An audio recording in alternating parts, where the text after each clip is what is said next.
უკვე 550 დღეა დაახლოებით ან ზუსტად ქართველი ხალხი დგას ქუჩაში. არა, მე თუ მკითხავთ გაცილებით, დიდი ხანია დგას. საერთოდაც 2012 წლიდან არ მეთქი, მაგრამ აი ბოლო უწყვეტი ხასუსვამ პროტესტი გრძელდება აგე უკვე 550 თუ 555 დღეა. რატომ დგავართ ქუჩაში? აი ნუ თუ ქართული ოცნების რომელიმე რიგით ან არა რიგით მომხრეს, არ დაუსვამს კითხვა, რამდენიც ვართ, ბევრი, ცოტანი, იმაზე უფრო მეტნი ვიდრე აცხადებენ, ან იმაზე უფრო ცოტანი, ვიდრე გვინდა რომ ვიყოთ. გავგიჟდით ერთიანად ყველანი? ქართული ოცნების რომელიმე მომხრე იტყვის რომ ხო, გაგიჟდით. არა და თუ ქართველ ხალხს ან საქართველოს სახელმწიფოს ვინმე უნახავს ნამუს შუბლის ძარღვს, ვინმე თუ უნახავს, შემოუნახავს ისტორიასაც, მათ შორის ეს სწორედაც რომ ის მოქალაქეები არიან, რომლებიც უწყვეტად, აგე უკვე 550 დღეა დგანან ქუჩაში და კიდევ ერთხელ დავსვათ კითხვა, მაშინ რატომ დგავართ ქუჩაში? საქმე ისაა, რომ 2024 წლის, ვინც არის ის მათთვის ვსაუბრობ. 2024 წლის 28 ნოემბერს ეს შეშლილთვალებიანი ირაკლი კობახიძე გასაკვირველია ბიზნეს დავალებით და თავად ბიზნესამ კი ეს ინსტრუქცია დავალება მიიღო მოსკოვიდან.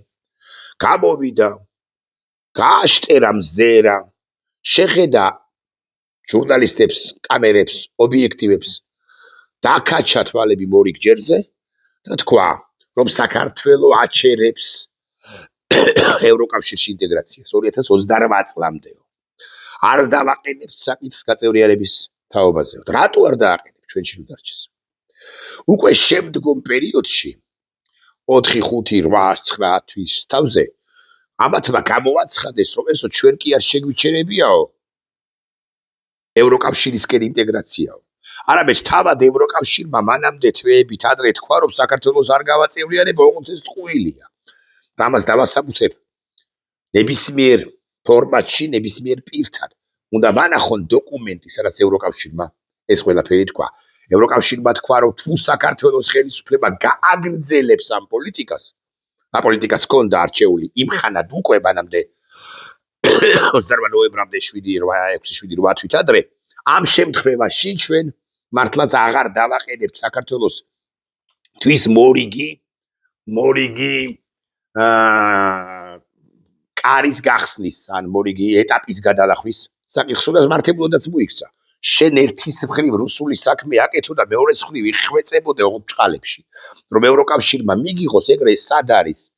თაყაო შენ რომ ევროკავშირი გაყაო, შენ რომ მამული გაყაო, შენ რომ გინდა ეგრე არ არის. ევროკავშირს აი ამდენ სახელმწიფოს 27-28 სახელმწიფოს აქვს დაფუძნებული რაღაცა კანონები, წესები და ახალი ტროას ცხენებით უფრო იმხანად, როდესაც ორბანის სახით და ფიცოს სახით უკვე არსებობდნენ ტროას ცხენები. გასაკვირველია არ სჭირდებოდა და არც ახლა სჭირდება ტროას ცხენი მორიგი, რომელიც ევროპის სივრცეში რუსულ პოლიტიკას გაატარებს. რუსების თვალი და ყური იქნება ევროპის სივრცეში, ევროკავშირში და უმაღლესი დონის შეხვედრები ხო იმართება და კულისებშიც ხო იმართება შეხვედრები და ამ კულისებში რა იმართება შეხვედრები იმის თაობაზე ხომ არიცის FSB-მ და კრემლმა, იმის თაობაზე ჩაუკაკლავს ხოლმე ხსენებულ FSB-სა და კრემლს ინფორმაციებს. ამიტომ ამ რო ვიცოდეთ მაინც აი განსაკუთრებით ქართული ოცნების საორჩეულმა რო ვიცოდეს 550 თუ 15 დღეა, მოკლედ აი წელიწადზე მეტია, ხო? ჩვენ ბევრად მეტია, წელიწად ნახევარია. ჩვენ ქუჩაში ვდგავართ სწორედ იმიტომ, რომ ირაკლი კობახიძემ ან უბიძინა ივანიშვილმა აქ მოახდინა სახელმწიფო გადატრიალება. რატო სახელმწიფო გადატრიალება? რატო დავიჩემე ეს სიტყვა? იმიტომ რომ კონსტიტუციაში წერია ბატონო, რომ საქართველოს სახელმწიფო უწყებები ვალდებულნი არიან ხელი შეუწყო და მოკლედ საქართველოს უნდა იყოს ევროკავშირისა და ნატოს წევრი. ეს წერია კონსტიტუციაში. ამ ირაკლი კობახიძის მიერ შემუშავებულ კონსტიტუციაში და ვინც არღვევს ამ ყველაზე მნიშვნელოვან კანონს, ყველაზე მნიშვნელოვან და უმაღლეს კანონს, შესაბამისად ის კონსტიტუციური ჩარჩოებიდან გადის და ვინც კონსტიტუციური ჩარჩოებიდან გადის, მას ეწოდება სახელმწიფო გადატრიალების მომწყობი, სახელმწიფო კონსტიტუციური გადატრიალება. ამიტომ ძალიან მარტივია. აქ არ არის განსაკუთრებული არაფერი. რატო განსაკუთრებული არაფერს ვამბობ? ეხლა რატომ ვამბობ, რომ უნახავს ნამუსს ეს საზოგადოება ამ ქვეყანას, ამ სახელმწიფოს არა მამულს, სამშობლოს ან რაღაცა უკანა ეზოს რუსეთის არამედ ამ ქვეყანას, ამ სახელმწიფოს. იმიტომ რომ ესენი მემკვიდრეობით, ვინც ქუჩაშია, მემკვიდრეობით გადასცემენ მომავალ თაობებს ხსოვნას, ხას რუსვამ იმ შემთხვევაში თუ დაუმარცხდებით, რაც არ მოხდება, მაგრამ აი ხსოვნას საქართველოს სახელმწიფოს წინააღმდეგობის თაობაზე 24 წელს აჯანდაბად გამოვიდა კაკუცა ჩხმოხაშვილი. ხომ იქნებოდა უთუოდ შეთქმულთა შორის ის პირი ან პირები, რომლებიც ან საზოგადოებაში თლიანად რომლებიც ამბობდნენ, რომ რა აზრი აქვს კაცმა ბოლშევიკებს 21 წელს დაგვამარცხეს და კაკუცას რაზ გახდება. ერთ-ერთი მოტივაცია კაკუცასი და არა მხოლოდ კაკუცასი, ეგ რა მაგის პასუხია, მაგრამ აი კაკუცაზე ვილაპარაკოთ, რადგანაც ყველაზე ცნობილი პირია. ერთ-ერთი მოტივაცია გაგიკვირდებათ და იყო ეს უნდა იგრძნო, ამას ვერ წაიკითხა და ვერ მიხვდები, ეს უნდა იგრძნო, თუ ვერ გრძნობ, ვერ ჩახვდები ბოლომდე. კაკუცას მოტივაცია იყო მემკვიდრეობის ისტორიის შექმნა და მომავალი თაობებისათვის ამ ხსოვნის და ამ ისტორიის გადაცემა, აი მითის თუნდაც პირდაპირ მნიშვნელობით მითის არა, მითისა და მითოლოგიის გადაცემა მომავალი თაობებისათვის. ეხლა კაკუცამ რამდენად კარგად იცოდა ნიკოლოზ ვარათაშვილი არ ვიცი სიმართლე გითხრათ. მაგრამ კაკუცა დაახლოებით ასე ხელმძღვანელობს, აი ამ პრინციპით ხელმძღვანელობს, რომ მოძმესა ჩემს, ანუ მომავალ თაობას ჩემსას სიძნელე გზისა გაუადვილდეს. 90-იანებში რომ განთავისუფლდით ჩვენ, გაგიკვირდებათ და განთავისუფლდით, იმიტომაც რომ კაკუცას რაზმი არსებობდა და კიდევ უამრავი რამ არსებობდა. ლიტერატურაში არსებობდა, ლიტერატურული ძეგლები არსებობდა, რასაკვირველია, ბრძოლის თვალსაჩინოებები არსებობდნენ დისიდენტები, არსებობდა ხსოვნა, არსებობდა 1921 წელს არდანებების ისტორია, მარო მაყაშვილის ისტორია არსებობდა, რა ვიცი კიდე ვისი არა და ასე შემდეგ და ასე შემდეგ. ამიტომ ეს ადამიანების, რომლებიც ახლა დგანან, ჯერ ერთი არ დამარცხდება ჩვენი მოძრაობა ამ ადამიანების და მთელი საქართველოს. სულო ცოტანი ვიყოთ. ხა უყურეთ, ეს ძალიან მნიშვნელოვანია. ქართული ოცნების მომხრეები ამბობენ, რომ თქვენ ცოტანი ხარ და რაღაც. ეხლა კითხვა მაქვს, ბოდიშ ვიხტიბარე. 70-იან 80-იან წლებში, 80-იანებში ის რასაც მე ჩემი თვალით მომესწარი და შევესწარი და დამსწრე ვარ და რაღაცა აი მილიონედი პროცენტის მილიონედი ნაწილი მეც აქვს შეტანილი, როგორც ძალიან მცირე რასაკვირველი. ხო ეხა იქ რაღაც ვეშაპები არიან იმ ისტორიისა და იმ ამბებისა. ჩვენ გონია რომ ბევრი ვიყავით 80-იან წლების მიწურულს. 88 წლის 21-22 სექტემბერს ადამიანები ვერ იგებდნენ საერთოდ რატო გამოვიდა სტუდენტობა თბილისის სახელმწიფო უნივერსიტეტიდან. და გამოვიდა იმიტომ, რომ დავით გარეჯასთან რუსებს ჰქონდათ მოწყობილი დავით გარეჯას სამონასტრო კომპლექსთან მოწყობილი პოლიგონი ბახკის როდნენ, ის ფრესკები ცვიო ზიანდებოდა და ცვიოდა და შესაბამისად სტუდენტებმა ტურაშვილმა, ფიქრია ჩიხრაძემ, ნიკო ნიკოლოზიშვილმა, თედო ისაკაძემ, ირაკლი კაკაბაძემ, სხვებმა უგზარ წიხლაურმა, სხვებმა გააპროტესტეს ეს, ხო? ირაკლი მელაშვილი თქვი, არ თქვი როგორ. ირაკლი მელაშვილმა, კაკაბაძემ, ტურაშვილ ყველანი თქვი, მეგონი, ან ზოგი დამაკლა, შეიძლება კი არა გამოფრჩა, ხო? მეგონი ბიძინა გიორგობიანი როა პრორუსი, მეგონი ისიც იქ იყო. რამდენადაც მახსოვს. შეიძლება ვწდები. და გააპროტესტეს. მაშინ სტუდენტებმა ის ამბავი. რამდენი იყვნენ, როგორ გონიათ? სტუდენტები იყვნენ ცოტანი, ვახტანგ გოგუაძე რო არ ყოფილიყო, კიდევ უფრო ცოტანი გამოჩნდებოდნენ, ასე ვიტყვი, ვახტანგ გოგუაძე პრორექტორი იყო მაშინ თბილისის სახელმწიფო უნივერსიტეტისა, პრორექტორი იყო ლევან ალექსიძე, მასაც დიდი წვლილი აქვს შეტანილი იმაში, რომ სტუდენტების ხმა არ იყო ჩახშობილი, რექტორი იყო ნოდარ ამაღლობელი და ახვა ამას მე ავყევით მაშინ მე სტუდენტიც არ ვიყავი, სკოლის მოსწავლე ვიყავით და სტუდენტობაც ახვა. ცოტანი ვიყავით. დღესაც რო ზრახავენ, რომ ცოტანი ხართ რაღაც 77 თუ 105 რაღაც კოლექტიური ნაციონალური მოძრაობის წარმომადგენელი თუ აკაცუკი. ესენი ისევე უნახავენ ნამუს ქართულ საზოგადოებას და ქართულ სახელმწიფოს მოძმესა ჩემსა სიძნელე გზისა გაუადვილდეს დამარცხების შემთხვევაში, როგორც ფიქრია ჩიხრაძემ თუ დათო ტურაშვილმა, სხვებმა ირაკლი კაკაბაძემ, სხვებმა შეუნახეს ნამუსი ქართულ სახელმწიფოს მაშინ რო არ ყოფილიყო ეს ორი პატარა აქცია 21-22 სექტემბერს არ იქნებოდა ნოემბრის შიმშილობა, ნოემბრის 5, ნოემბრის 12 და მე ნოემბრის შიმშილობა 22 და 29-მდე რომ არ ყოფილიყო, იქაც არ იყო ხალხმრავალი კი იყო, მაგრამ მთელი ქართული საზოგადოება პრინციპში 88 წლის ნოემბრის მიწურულს არ უჭერდა მხარს ეროვნულ განმათავისუფლებელ მოძრაობას დაწყებულს. გია ჭანტურია ვინ იყო არ იცოდნენ. ზვიერ გამსახურდია ესმენოდათ, მაგრამ არ იცოდნენ ვინ იყო. 88 წელია ეს. 99 წლის ოქტომბრის 13-ში ახეთ რა ელვისის სწრაფით გარვითარდა მოვლენები. 99 წლის ოქტომბრის 13-ში მოკლავენ მერაპოსტავას და 99 წლის 9 აპრილს ანუ მანამდე 6 თათე მოხდება ის რაც მოხდება და ასე შემდეგ. უმრავლესობაში შეიძლება არც ვიყავით, მაგრამ 90 წლის 28 ოქტომბრამდე მივედით ასე ტალღა ასე ვიტყვი. და გავიმარჯვეთ დემოკრატიულ არჩევნებში ქართულმა სახელმწიფომ გაიმარჯვა და ამიტომაც დაფუძნდა აღდგა ქართული სახელმწიფო. ხა ეს არის ვიდეობლოგის მნიშვნელოვანი ნაწილი რაც გიამბეთ, მაგრამ კიდევ არის სხვა ნაწილები. ჩვენ კარგად უნდა გავიგოთ, რომ სულ სხვა ეპოქაა ახლა. სულ სხვა გვარობაა ახლა. თუ 87-ში, 88-ში დაწყებული ეროვნული მოძრაობა დაგვირგვინდა მაინც წარმატებით, იმიტომ რომ 91 წლის 9 აპრილს საქართველოს განთავისუფლდა და რუსეთმა საბჭოთა კავშირი დაინგრავა იმავე წლის ბოლოს და საბჭოთა რუსეთმა ან საბჭოთა კავშირმა კუდი მოიქნია განა არა. მოიქნია კუდი განა არა. ხო, რომ ვიცოდეთ მაინც და დაიწყო იანვრის თვიდან 92 წლის იანვრის თვიდან ფიქრი საბჭოთა კავშირის აღდგენაზე. ახლანდელი რუსეთი ბევრად სერიოზულად იქნევს კუდს. ოღონდ ამ ყველაფერში ამ ფერხულში რომ საბჭოთა რუსეთსაგან განთავისუფლდეს ეს სივრცე მთლიანად ჩართული არის ძალიან ბევრი ქვეყანა მართლა. სისხლძღვრის ბოლო წვეთებს ასე ვიტყვი უკრაინა. დავაფასოთ რა ხალხო. უმნიშვნელოვანესი ამბავია რომ უკრაინამ აიღო საკუთარ თავზე ის რაც კოლექტიურად თბილისის და უნდა გადაენაწილებინა ავისი ბარე ყველა ქვეყანას ყოფილი საბჭოთა კავშირისა. რუსეთს რომ მისცემოდა შესაძლებლობა თუ წინააღმდეგობას გაუწევდნენ სხვები და სხვები რუსეთი რასაკვირველია დაიწყებდა ამ ყველას წინააღმდეგ კონვენციურობს უბრალოდ ერთი ადგილი არ აქვს.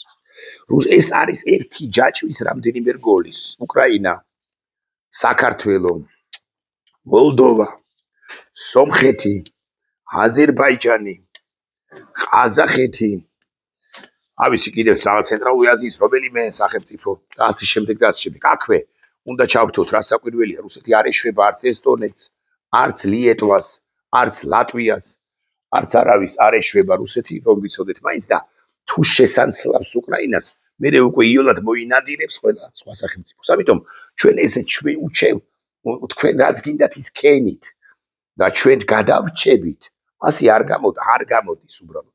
ჩვენ თუ აქ ეხლა ფერხულში არ ჩავებით საქართველოს, თუ არ ჩაება და არ გავისიგრძეგანეთ რომ უჩუმრად ყოფნა, ბალახზე უფრო დაბლა ყოფნა და წყალზე უფრო უჩუმრად ყოფნა. აი რუსებს რო აქვს წიშევადი, ნიჟეტრავი ხო? უჩუმრად ყოფნა და ჩემი საქმე არ არის ეს ამის ძახილი. რეალურად ჩვენ ეს არ გადაგვარჩენს და პირიქით დაგვჭუჭრის პირდაპირ მნიშვნელობით რუსეთი თუ მოინდომებს რომელიმე ეტაპზე თუ ჩვენ ძალიან სუსტები ვიქნებით, ეს უნდა გავისიგრძეგანოთ და მესმის რომ რთულია ამ შეპირისპირებაში შესვლა. არ ვკავათობთ უმეტეს ქვეყნისათვის და საზოგადოებისათვის, რომელსაც აწუხებს ეს პოსტ-ომის ტრავმები. ასაკვირველია 2008 წელი ჩვენს კისერზეა ჩამოკიდებული, ასე ვიტყვი და ჩვენთვის ძალიან მძიმეა გადახარშვა იმისა, რაც მოხდა 2008 წელს, იმიტომ რომ ასე ვამბობთ ხოლმე რომ დაუმარცხეთ, მაგრამ უნდა ვიცოდეთ რომ არ დაუმარცხებულვართ, იმიტომ რომ რუსეთს მაშინ უნდა პოსტსაბჭოთა რუსეთს უნდა საქართველოს დამოუკიდებელი საქართველოს გაუქმება. მაგრამ კარგი რაღაცა დაუმარცხეთ და ასე გონია, ეს ძალიან რთულია საზოგადოებისათვის. მე ომში ჩართვისაკენ კი არ მოუწოდებ. მე წინააღმდეგობაში ჩართვისაკენ მოუწოდებ ქართულ სახელმწიფოს და ქართულ საზოგადოებას და ეს ადამიანები კიდევ ერთხელ ვიტყვი, გვინახავენ ნამუსს, იმიტომ რომ ერთი მხრივ ებრძვიან ბიზინა ივანიშვილს და მეორე მხრივ და ამ რეჟიმს და მეორე მხრივ ებრძვიან ბიზინა ივანიშვილის სახით რუსეთის იმპერიას. რუსეთის იმპერიას, რომელიც ბიზნესაც მართავს და საერთოდ მართავს ამ ქვეყანას და სამ ქვეყანას ბიზნეს გამოისობით და ბიზნეს ხელშეწყობით და ეს მოძრაობა არ დამარცხდება, მაგრამ თუმცა დამარცხდეს მოძმესა ჩვენსა სიგრძნელეს გზისა გაუადვილებს უკვე შემდგომ, იმიტომ რომ არ პირობთ რა 30-50 წლის შემდეგ თუ იმე დაიწყებს საქართველოს თავისუფლებაზე ხელახლა ზრუნვასა და ფიქსსა და მოძრაობას, ისევე გაუადვილდება, სულ არ გაადვილებია, ხაზ ვერ გამსახურდეს და ვერა კურსთავას, მაგრამ მათ ჰქონდათ წინა თაობების მაგალითები, მათ შორის იგივე ხსენებული კაკუცა ჩოლოყაშვილისა, რომელმაც ისროლა საერთოდაც და არაფერს არ შეუშინდა 1924 წელს.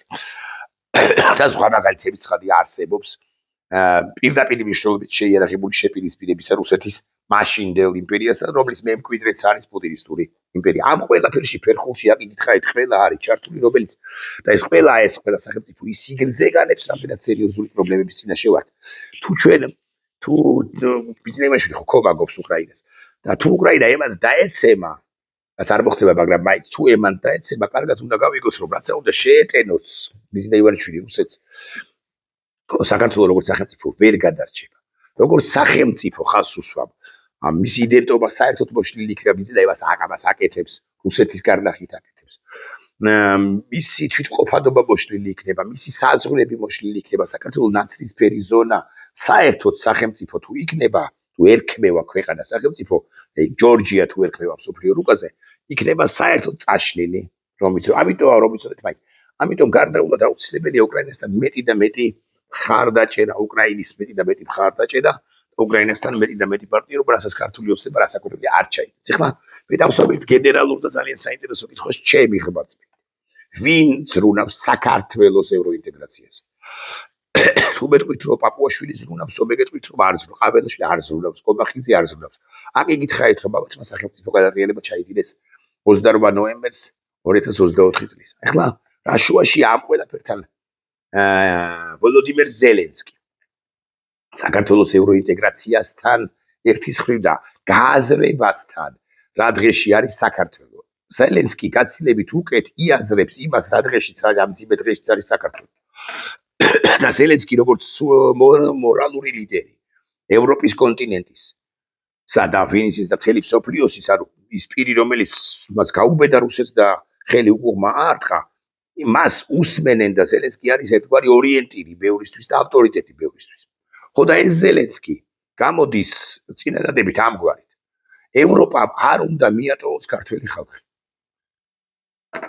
ევროპას აქვს საფუძველი, ქართული ოცნების ლიდერების პოლიტიკის გამო ქართულ ხალხზე ჩაიქნიოს ხელი, საქართველოზე ჩაიქნიოს ხელი. და ზელენსკი ამბობს, ეს კაცი, რომელიც მორალური ავტორიტეტია მთელი ევროპისათვის და ფეხზე უდგებიან და თაშს უკრავენ, ზელენსკი ამბობს, რომ არც აზერბაიჯანი, არც სომხეთი, არც მოლდოვა, არც ბალტიის სახელმწიფოები არ უნდა მიატოვოს ევროპამ დამოუკიდებლად იმისა, სამე საფუძველი არსებობს თუ არა კონკრეტული ქვეყნის მიტოვებისა. ასე დეტალურად არ ჩადის, გულახდილად გეტყვით, მაგრამ ეს იგულისხმება. და ქართულ ხალხს კიდე ცალკე გამოხობს. აი ბელარუსზე კი არა, უკაცრავად ლიეტვაზე, ლატვიაზე, ესტონეთზე, მოლდოვაზე, სომხეთზე, აზერბაიჯანზე ხო ლაპარაკობს. და ამ კამპოჩი არ ლაპარაკობს საქართველოზე, ლაპარაკობს ქართულ ხალხზე. ნახეთ რას ამბობს, მე არ მინდა ნოტყვილი გავამივიდეს, ნახეთ. ჩვენ უნდა ვიპოვოთ გზები ქართველი ხალხის მხარდასაჭერად, ქართველი ხალხის მხარდასაჭერად. ზელენსკი შესანიშნავად მიხვდა ჩემი აზრით, რომ აი სტრატეგიის შეცვლა და ყობახიძისთვის ხელის ჩამორთმევა და რაღაც საქმიანი ლაპარაკი ამათთან უბრალოდ წყლის ნაყოფა. ესენი მაინც ან ნებისმიერ შემთხვევაში რუსეთზე ორიენტირებულები რჩებიან. რუსეთზე დამოკიდებულნი არიან. არანაირ ნაბიჯს არ გადმოდგამენ, ან გადადგამენ უკრაინის კენ დამოუკიდებლად იმისა, უკრაინა რამდენ ნაბიჯს გადმოდგამს საქართველოსკენ. ამიტომ ზელენსკიმ ახლა კიდევ ერთხელ შეცვალა სტრატეგია და კიდევ ერთხელ ამჯერად უკვე ხმამაღლა და კიდევ ერთხელ ხმამაღლა ამბობს, რომ ჩვენო და იგულისხმება ევროპის კონტინენტი უნდა ვიპოვოთ გზები ქართველი ხალხის მხარდასაჭერად. ამას ამბობს ვოლოდიმირ ზელენსკი. და მოუწოდებს ევროპას, რომ ევროპამ არ მიატოვოს ქართველი ხალხი. აი გამიჯნა თითქოს, გამიჯნა ინგა საახმაურიანი ხარ. გამიჯნა თითქოს კიდევ ერთხელ ქართველი ხალხი და ქართული ოცნება. ქართული ოცნება არ არის ქართველი ხალხის პრეზენტატორი, ქართული ხალხის წარმომადგენელი, უკანონო ხელისუფლება 26 ოქტომბრის შემდეგ და განსაკუთრებით 28 ნოემბრის შემდეგ 24 წლისა სულისკვეთება ქართული საზოგადოების საქართველოს ხალხისა სხვარი, ქართული ხალხი ალთასარი, ხოლო ბალთას კი არა უფსკრულში არის ქართული ოცნება, რომელიც უზურპატორია ყველაფერთან ერთად ხელისუფლების. ევროპა მე მგონი, უახსნელად გეტყვით, ზელენსკის ამ მოწოდებას და ამგვარ მოწოდებებს საერთოდ უკრაინიდან ხო ახყვება, დაიჯერებს, დახვება, გაიზიარებს და გეტყვით რატო? იმიტომ რომ პირველ ყოვლისა ზელენსკი კიდევ ერთხელ გავიმეორებ, არის მორალური ავტორიტეტი. ზელენსკი არის ლიდერი, რომელიც ბედავს და რუსეთს პუტინს ხელუყუღმა არტყავს, ანუ ხელს უბრუნებს, უფრო ზუსტი რომ ვიყო.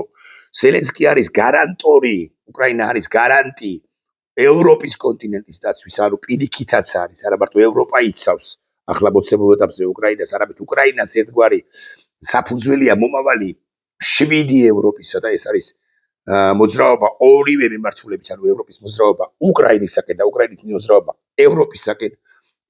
უკრაინა გახდება ევროპის სივრცის ნაწილი, ყველაზე დიდი სახელმწიფო იქნება, ეგრე მაგის პასუხია ევროკავშირისა.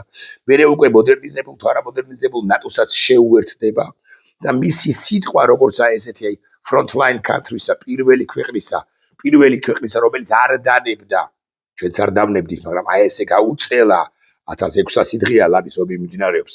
უკრაინაში გაუწელა ომი და იქით უტევს და გარკვეულწილად ამარცხებს კიდეც. აი ამ ქვეყნის ლიდერია ზელენსკი და მისი სიტყვის არ გათვალისწინება პრაქტიკულად წარმოუდგენელია. ამიტომ აქედან გამომდინარეც მე არ ველი, ხედავთ იმის რამგვარი პროგნოზებიც კეთდება, მე არ ველი რომ ევროპა ქართველ ხალხს, ევროკავშირი ქართველ ხალხს დასჯის. ის გაამკაცრებს ზომებს ქართული ოცნების წინააღმდეგ, ქართული ოცნების ლიდერების წინააღმდეგ, უვიზო რეჟიმთან მიმართებაში აღარ შეუშვებს მათ არც ჩვეულებრივი პასპორტებით კალაძეს და მის ცოლ უკის და ასე შემდეგ მილანში ვერ იგულავებს. ხო, ეგრე მაგის პასუხია, ბუდაპეშტში რატო არ იყო კალაძე, როგორ გონიათ? ჩვეულებრივი პასპორტით ვერ ჩავიდოდა? ვერ მიულოცავდა ხვიჩა კვარაცხელიას თუ მისი ძმაკაცები არ იყვნენ სოფლიოს კაცები სოფლიოში ცნობილი ფეხბურთელები, ვინ არ ვნახეთ, მილანის ფეხბურთელი არ მინახავს, მე არ მომიკრია თვალი, მომიკრავს თვალი სიმართლე გითხრათ მილანის ფეხბურთელისათვის იმ დროინდელი მილანის ფეხბურთელისათვის, მაგრამ იქნებოდა ვინმე. დავინახეთ ფიგუ, ნახეთ ბეკემი, ნახეთ ტიერი ანრი, რასაკვირველია იქნებოდა და ასე შემდეგ. შოთი კოც არ იყო. კახა რატო ვერ ჩავიდა? ანუ უკისთან ერთად ვერ გაიგულავებდა ბუდაპეშტის ვაცი ვულცაზე? ვაცი ვულცა ქვია, ხო? თუ არის ვაცი ვულცა. ბუდაპეშტის ცენტრალურ ქუჩას განსაკუთრებული სილამაზის სარისო ბევრი ამბობს, მე არ მოხილული მაინც და მაინც, მაგრამ ამ მნიშვნელობა ბუდაპეშტი კარგი ქალაქია.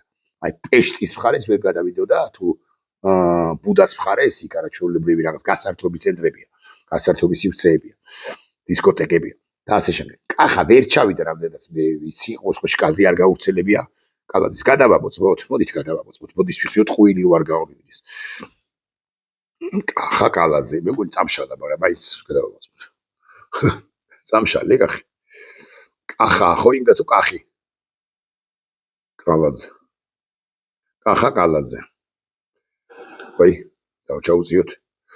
არის გამარჯვებები, ნახეთ 2:21 საათის წინ ფოტოს კი აქვეყნებს ხვიჩა კვარაცხელიასი, მაგრამ არ ყოფილა. რა საქმე ექნებოდა. მე მგონი საქმე კი არ ქონდა. გამოძებნიდა ეხლა 5 საათს როგორმე ჯამში. არამედ იმიტომ რომ ვეღარ გარისკა.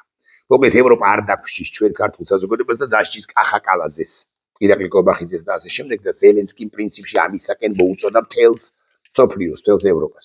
უნდა ჩვენ ვნახოთ გზები, ქართველი ხალხი გამოძებნოთ გზები ქართველი ხალხის მხარდასაჭერად. ვინ წარმოადგენს ქართულ ხალხს? აი ისინი ახლა რუსთაველზე რო გავლენ, მე მეზარება. გასვლა, კარგახანია უკვე. მარშებზე დავდივარ ხო. იმ 26-ის ვიყავი აქციაზე. მაგრამ აი ისინი, აი ადამიანები, რომლებიც გადიან ახალგაზრდები, უფრო ჩემი თაობის, უფრო უფროსები, გადიან ქუჩაში და დადიან. ისინი უნახავენ ნამუსს და ისინი აძლევენ ზელენსკის იმის შესაძლებლობას, რომ ამგვარი განცხადება გააკეთოს. ზელენსკი გამოდის ყველაზე ქართველი გაგიკვირდებათ და მოცემულ ეტაპზე ქართული პოზიციების საერთაშორისო ტრიბუნაზე გამხრიანებელი გამოდის სწორედაც რომ ვოლოდიმირ ზელენსკი. ხო, ყველაზე კახაკალაძე მილიციის და დაბოღმილიც კი არის იმისა და გამო რომ ბუდაპეშტის ფერენც პუშკაშის სახელობის, ასე ქვია, ხო, თუ არ ვცდები. პუშკაშის სახელობის სტადიონზე ვერ გაინავარდა, თორე ბილეთს ახლა 800 ევროიაც VIP ლოჟაში როგორმე გაიჩარხავდა მეუღლე ანო უკისთან. ასე ქვია იგა, ანო უკი მართლა. ანო უკისთან ერთად, არა? ხუჭა ყვარასკელიას მიულოცოთ. მეორედ ჩემპიონთა ლიგის მოგება. მესამე დაიდოს.